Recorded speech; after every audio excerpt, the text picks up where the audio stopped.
In one of the more unexpected cultural twists of 2025, the iconic rock band Kiss, whose career has spanned over 5 decades of pyrotechnics, platform boots, and unapologetic rock theatrics, has been named among the newest recipients of the prestigious Kennedy Center honors. The recognition is taking place under the leadership of Donald Trump, a figure the band's members had previously criticized in blunt and uncompromising terms. The moment is a curious collision of art, politics, and legacy, one that speaks volumes about both the resilience of cultural icons and the shifting terrain of American honors in an era of polarized public discourse. Past words of condemnation during the height of Trump's presidency and the political turbulence surrounding it. Paul Stanley was forthright in calling out what he viewed as dangerous rhetoric. In August 2020, after Trump cast doubts on the upcoming election process, Stanley labeled the comments incendiary and abhorrent. He stressed that such behavior insulted the democratic process and dishonored those who had fought to protect it. The condemnation did not stop there. Following the January 6 Capitol attack in 2021, Stanley was vocal in calling the events terrorism, directly implicating Trump and certain senators in encouraging unrest. Gene Simmons, for his part, had a more complex history with Trump.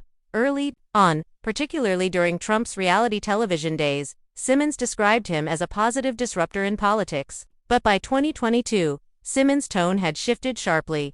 He accused Trump of being out for himself, blamed him for deepening America's political divisions, and painted a picture of chaos brewing under his leadership.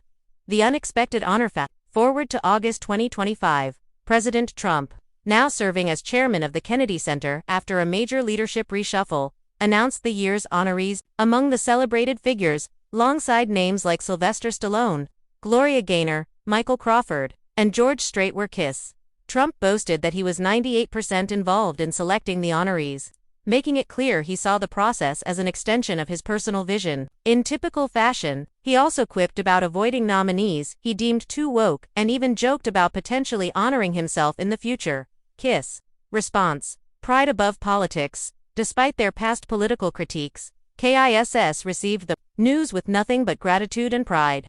Gene Simmons expressed that KISS is the embodiment of the American dream and called the honor deeply humbling. His remarks emphasized the band's journey from struggling musicians in New York City to international superstars, underscoring that the Kennedy Center recognition symbolized validation of their decades-long contribution to music and performance. Paul Stanley mirrored that sentiment, describing the award as the pinnacle of recognition for their life's work.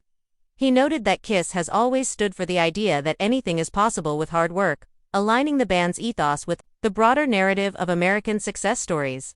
Founding members Ace Frehley and Peter Criss also chimed in with heartfelt reactions. Frehley described the award as a dream come true, and Criss went as far as to call it the greatest honor of the band's career. Layers of tension and celebration. While the band's acceptance speech was focused on gratitude and legacy, the broader public reaction revealed the underlying tensions. Critics of Trump questioned the motivations behind the selection, speculating whether political optics played a role. Others saw the moment as a demonstration of how art can bridge divides, even between people with starkly different political views. Some cultural commentators noted that the Kennedy Center's image has shifted since Trump's takeover.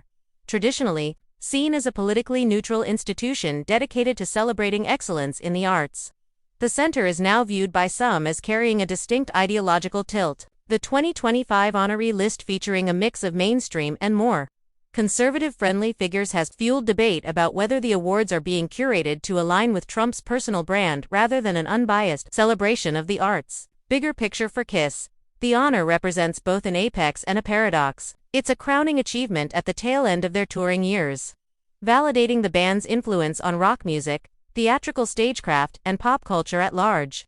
Yet, for longtime observers, it's impossible to ignore the juxtaposition between the band's past critiques of Trump and their current acceptance of an award under his stewardship. This is not the first time artists have found themselves navigating the complex space between political values and institutional recognition. In accepting the award, Kiss has chosen to emphasize the unifying power of music and performance rather than dwell on past disagreements. Whether that choice is seen as pragmatic, diplomatic, or compromising depends largely on the observer's perspective. Conclusion: KISS journey from publicly denouncing Donald Trump's rhetoric to to accepting one of the nation's highest cultural honors under his leadership encapsulates the complicated intersection of art, politics, and legacy. It raises questions about whether certain accolades can ever truly be apolitical and whether the symbolic weight of such honors outweighs the political baggage that may come with them. For Kiss, however, the answer seems clear. The Kennedy Center honor stands as a testament to their enduring impact on American cultural legacy that, in their view, transcends any one political figure. And in a year where politics and pop culture continue to collide in unpredictable ways, perhaps that, in itself, is a statement worth making.